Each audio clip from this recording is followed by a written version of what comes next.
There were two things I was going to talk about on this vlog, and at the moment, as I'm sitting here, I can only remember one of them. That's what happens if I don't write it down. And I'm thinking, knowing what I'm like, I go off on my little ramble and then I remember. Um, so, oh, and some little bits of housekeeping. The apple crumble was really yummy, and I will make another one for our friends when they come next week. And it was really nice to use the Bramley apples. I think what's really nice is that at the moment, and obviously that might change, is that because we're only eating in this short window of, I've upped it to 5 hours, so we start at 1 and finish at 6, so we're still 3 hours shorter than we were before. There isn't an embargo on anything, so at the moment we are eating carbs. I might have to rethink that because carbs have been the issue for us, but at the moment we're eating a what normal people eat. So having the apple and red fruit crumble was like, oh, we can have a dessert, we can have that. So we did, and it was really nice. So we had it yesterday as a dessert, and we had it again today. And talking about food today, because of my problem with my throat, I've got a medicine that I can't remember what it's for now. I'm going to pause you and find out. It's called Maxilase. Yes, I know it's back to front, sorry. And it's a syrup. So it's an anti-inflammatory. It's got enzymes that are anti-inflammatory. So I took this just before bed last night, and it's a soup spoon of this. And then I took some just now after we'd eaten, because you need to have eaten really to take it, because you need that then to be able to sit and coat your throat rather than follow down with food. So I did that just, when did I take it? Oh, I took one this morning. So the problem is that because it's a syrup, it's breaking my fast.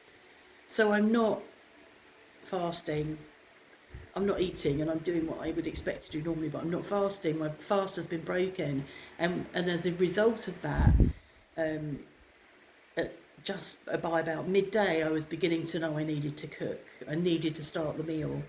And then I got interrupted by the postman for about 5 minutes. And then I came back in and started the meal, and my blood sugar had dropped.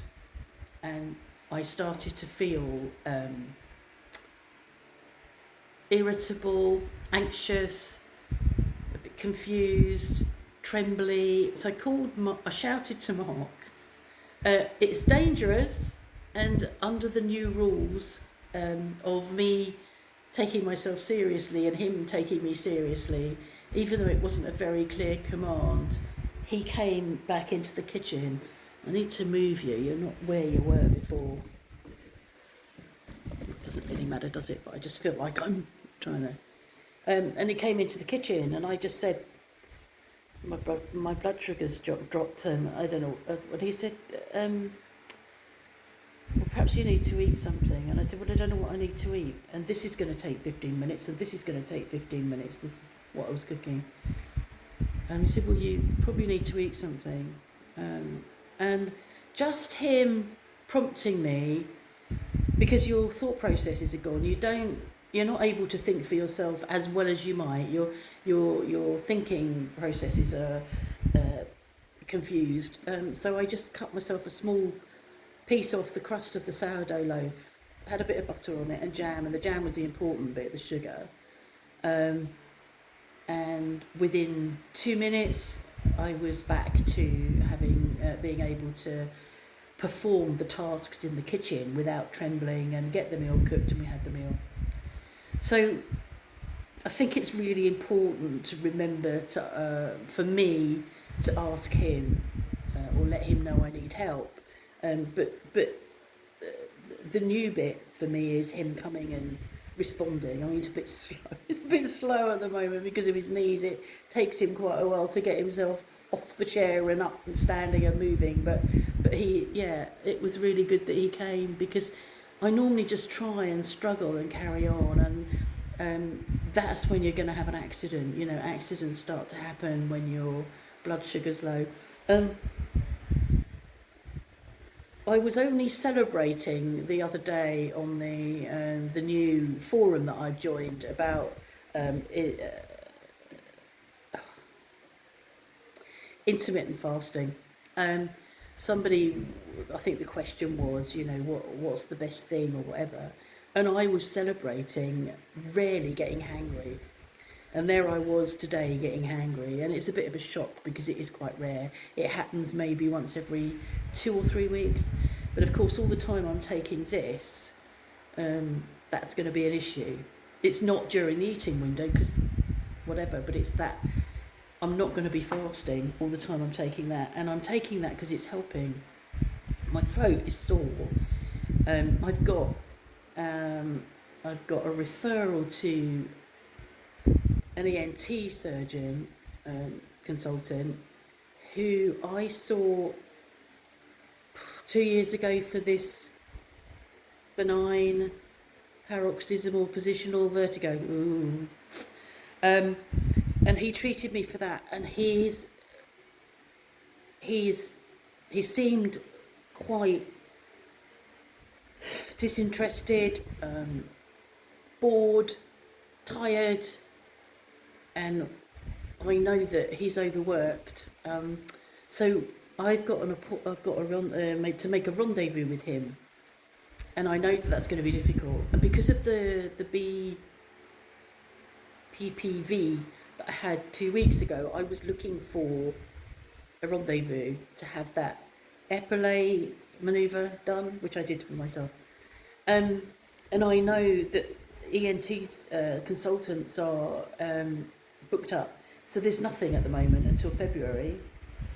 So I'm borrowing Joe's assistant. Joe, my daughter, who is a online business manager, has a virtual assistant. She started off as a virtual assistant. Now she has a virtual assistant. I think she has more than one, but this one is the one that deals with some of the French stuff. And we were talking last night, and she said, I give all of my sort of French appointment making to my assistant. And I went, maybe she can help me. And she is. So she's trying to make the appointment. She's in Quebec. She's trying to make an appointment for me, and we'll see what happens. But I did ring yesterday to try and make the appointment and didn't quite understand the voice message. I might be repeating myself. No, I don't know whether I am. Didn't quite understand the voice message and left a message in my bestest poor French and left him the wrong phone number. I always struggle when I'm when I'm talking on, I'm in a shop and somebody says, "What's your phone number?" and I have to say it out loud. It's a struggle. I can write it down easily, but saying it out loud, it doesn't work all the time, and it didn't, and I just completely mucked up the message. So, and I don't even know whether it was being recorded. I didn't quite understand what his message was. So my throat is not it's still not as bad as it was before. Fingers crossed this is keeping it at bay. I've only taken today one lot of painkillers, and that was at 9 o'clock this morning. 9 o'clock this morning. When my throat was worse a few weeks back, I was sort of like hanging on, waiting for the next time I could take painkillers. So hopefully it will bugger off, because I'd like to be on form when our friends arrive on Monday. I was going to do a chicken tray bake. The chicken was going to be in hoisin sauce, and the postman at lunchtime arrived with an empty packet, which the hoisin sauce wasn't in. And he called me out to the gate, showed me what he'd got, and he shook it, and I went, "Well, it's vide." He opened it, it was vide. So that's been refused, and I'll get a refund, so I'm not going to get hoisin sauce. So I'd already come up with another plan, and I said to Mark, we could have raclette. Now I know raclette's a winter dish, but there's nothing to stop you sitting around the table eating And Mark doesn't like the meat. He doesn't like the charcuterie with raclette. But I've done raclette before with sausage and chicken and salmon for those that want a bit of fish. So that's, I think, what I'll do, because that'll be easy for me if I'm not feeling on form. I feel fine. My body's moving really well. It's really irritating, to just have this again so soon. I don't think the second thing that I was going to talk about has come to me, so I'm going to leave this here. Gone on long enough. And I'm sure that it will come to me. You see my new shelf unit? It's a bathroom unit, but I needed something for when the greenhouse goes, and the greenhouse might be gone in the next 2 or 3 weeks. I've just started growing chilies in there and trying to grow ginger. And these money plants, I've got another big one upstairs. There's that one. I've got another big one upstairs. At the moment, they're on the back window, so it's north facing, and they need to have south facing. But I don't have anywhere south facing. So north facing's been okay-ish for this time of year, for summer. But it's just it's just not the right light and temperature for them upstairs through winter. So I said to Mark, I need something here so stuff can sit and get the best of the daylight. So I'm enjoying planning what I'm putting on there. It's quite useful because the lower shelves don't show much, so I can use it for stuff that's normally cluttering up my desk, and then I can fill this top half with plants. But there's still more to go, but I'm beginning to fill it up. Yeah, so it's a bathroom furniture. It's bamboo, and it was less than €50. So I'm quite pleased with that. Okay, and it's Friday, and I think that's all. So have a nice. When are you going to get this? Tonight. There's a sunrise one, which is this morning, but I'll do that one for tomorrow. So this will be this evening. Okay, bye.